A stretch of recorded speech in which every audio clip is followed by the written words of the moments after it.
Unajua hili tamasha inategemea mtu umekuja kuangalia nini. Hii sio vita ya magoli wala ya alama tatu. Hii ni vita ya kuonesha usajili uliofanya. Mimi leo nilikuja kuangalia Yanga. Matatizo yao wameyatibu. Yanga alikuwa na shida upande wa winga, upande wa forward. Kufungwa sio shida. Hata sisi Simba jana tumefungwa.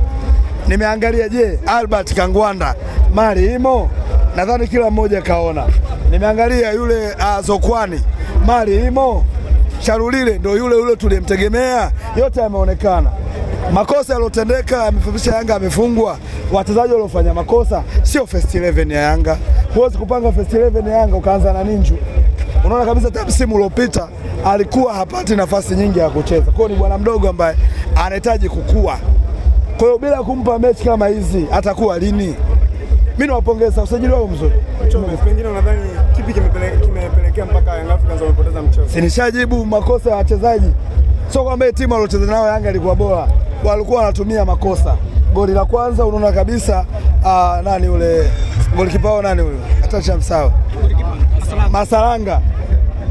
Beki kamzuilia, yeye kawa mzito kufuata mpira, mshambuliaji kafunga. Goli la pili unaona makosa ya Ninju. Na ukiangalia walitenda wote makosa, sio first 11, ni makosa. Utofauti ni upi uliona tamasha la jana leo? Tofauti ni performance. Yanga alikuwa na performance nzuri ukilinganisha na Simba jana. Yanga kacheza vizuri. Yaani timu ya kwanza na ya pili zote zina uwezo wa kupata matokeo tarehe 12 Zanzibar. Ni usajili mzuri sana wamefanya. Umesema hapo timu zote mbili zinaweza kufanyaje? Yaani katika kikosi cha kwanza na cha pili Yanga akiamua chochote akianzishe tarehe 12 Simba tuchukue kikosi cha kwanza na cha pili tuunganishe, tunafungwa. Sharulile ndio yule alikuwa anataka. Sharulile ndio huyo.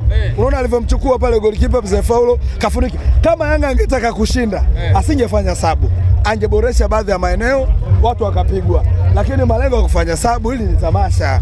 Kila mmoja aone usajili watu waliofanya, na tayari mapungufu ya Yanga yameonekana tayari. Bwana mdogo Ninju, na ukiangalia sio kiungo tegemezi wa Yanga, umeelewa? Ni mchezaji ambaye inabidi apate nafasi ya kuwe, umeelewa? Kwa hiyo niwapongeze, usajili wao una makosa. Jana ulitoa taarifa kwa umma hutofika, leo umefika hapa. Surprise gani hasa ulitegemea? Kwanza mimi kiukweli, mimi sikuja kuangalia wacheza muziki, sikuja kuangalia utambulisho wa wachezaji, mimi nilikuja kuangalia performance. Yaani mimi nimekuja na nongwa kweli kweli. Kwa sababu Yanga msimu mwaka jana, unaona ametoka Buba, kaingia huyo hapa. Nani? Zakwani. Haya katoka ule mwenye malasta winga wao nani ule? Ekua. Kaja huyu Mzambia. Kwa unaona tayari wamerekebisha matatizo yao.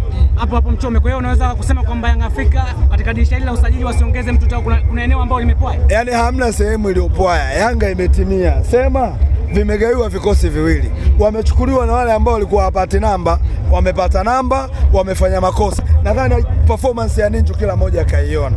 Dogo amecheza chini ya performance na ndio maana ameadhibiwa Yanga. Mchome.